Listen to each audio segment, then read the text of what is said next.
ஈசனுக்கு மகனாம், ஈடில்லா தெய்வமாம், குழந்தையாய் இருப்பானாம், பக்தர் குறையை எல்லாம் தீர்ப்பானாம், ஏழைக்கு அருள்பவனாம், நம்ம குல சுவாமியாம்.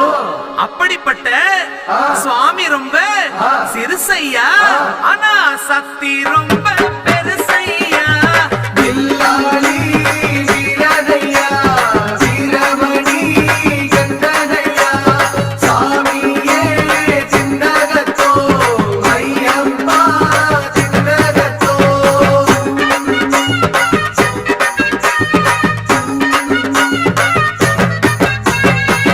அச்சங்கோவில் அரசன் என்போம், ஆரியங்காவு ஐயன் என்போம், குலத்துப்புழை பாலன் என்போம், எரிமேலி ஸ்ரீதர்ம சாஸ்தாவென்போம், சொரிமுத்து ஐயனார் அப்பன் என்போம், ஜோதிச ரூபன் என்போம், மகர்ஷி மர்தன் என்போம்.